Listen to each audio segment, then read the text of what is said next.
Konstruksi kolam. Pipa outlet dibuat di tengah kolam dengan tujuan mempermudah proses pembuangan kotoran dan sisa pakan. Pipa outlet diberi bak kontrol agar mempermudah proses pengurangan dan pembuangan air.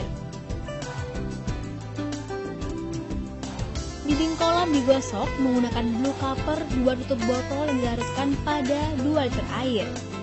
Pemasangan pipa saringan. Lubang pipa saringan dibuat lebih kecil dari ukuran ikan yang akan ditebar. Setelah pemasangan pipa saringan, kolam siap diisi air.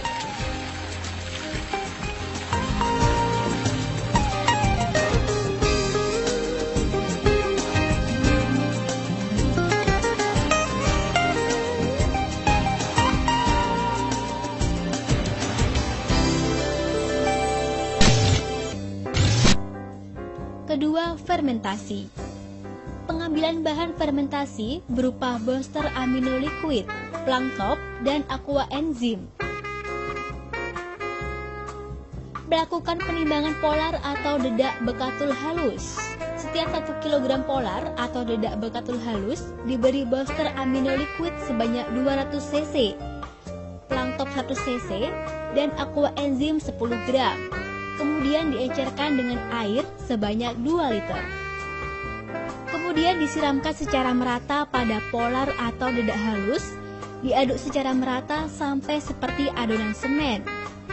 Lalu tutup wadah fermentasi dengan rapat menggunakan kantong plastik. Setelah 24 jam kemudian, fermentasi siap ditebar ke kolam pembesaran.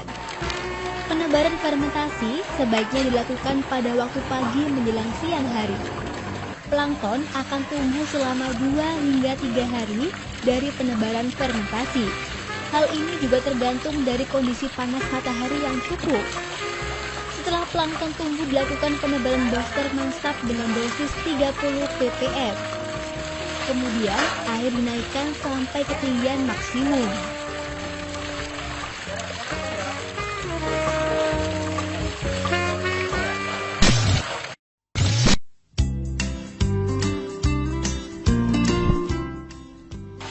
Ketiga, penebaran bibit.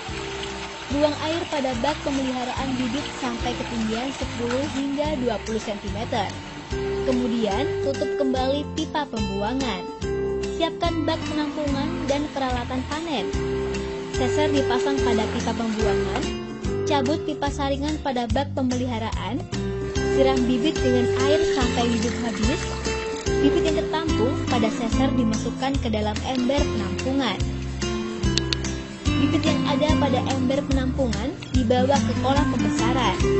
Sebelum bibit ditebar, dilakukan aklimatisasi atau adaptasi lingkungan terlebih dahulu dengan tujuan agar bibit tidak mengalami stres.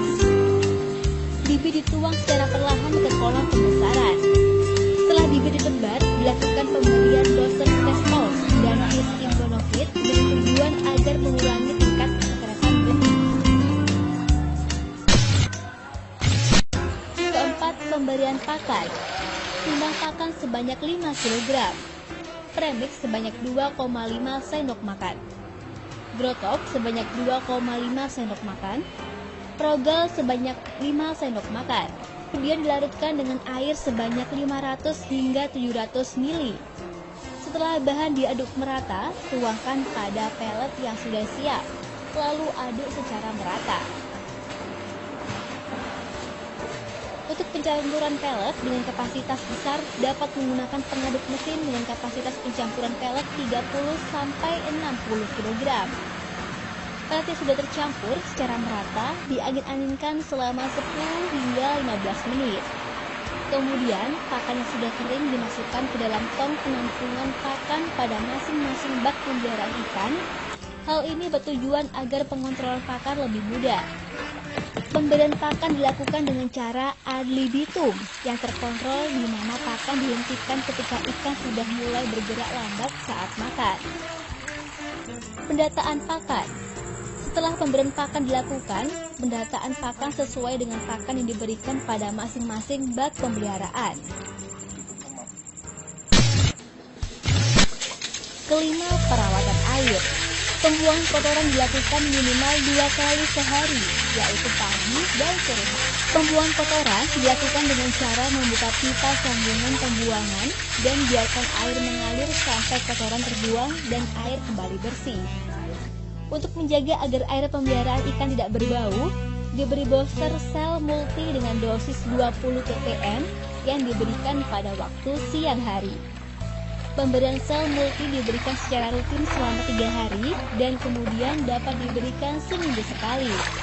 Sedangkan untuk pemeliharaan air dari bakteri diberikan booster blue copper dengan dosis 1 hingga 2 ppm diberikan pada waktu pagi hari. Pemberian blue copper dilakukan 3 hari sekali. Selain itu, blue copper juga dapat mengurangi tingkat kanibalisme. Untuk menjaga kestabilan kualitas air, diberikan booster Manstab dengan dosis 30 ppm. Pemberian Manstab dilakukan pada sore hari. Setiap hari dilakukan pengecekan parameter kualitas air pH dan juga suhu.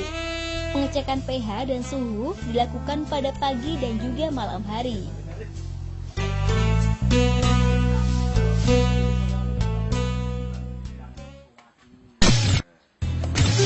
Keenam, grading.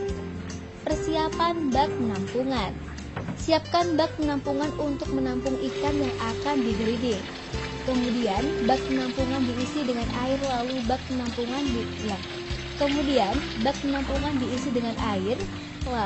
bak penampungan diberi booster fish immunofit. Persiapan alat breeding. Siapkan alat breeding berupa sensor dan ember. Proses breeding. Breeding bertujuan agar ukuran ikan lebih seragam dan mendapatkan hasil SR pemeliharaan yang lebih maksimal. Ikan yang akan digrading dimasukkan ke dalam bak penampungan. Kemudian ikan digrading sesuai dengan ukurannya. Ikan yang sudah digrading siap sampling. Sampling dilakukan dengan tujuan agar mengetahui size ikan yang ditebar. Sampling dilakukan dengan cara menimbang ikan per kilogram sebanyak 10 kali. Kemudian dilakukan penghitungan. Lalu ikan ditimbang total dan dimasukkan ke dalam bak pemeliharaan. Ketujuh, panen. Pemanenan ikan lele sebaiknya dilakukan pada pagi atau sore hari. Hal ini bertujuan agar mengurangi tingkat stres ikan. Buka pipa pembuangan pada bak pemeliharaan. Setelah ketinggian air 10 hingga 20 cm, kemudian ikan diseset. Lalu ikan ditimbang dan dimasukkan ke dalam bak penampungan. Pendataan panen. Setelah pemanenan dilakukan pendataan, yaitu penghitungan FCR. Pembesaran lele yang menggunakan sistem booster dapat menghasilkan FCR 0,8, bahkan di farm booster FCR dapat dicapai 0,6.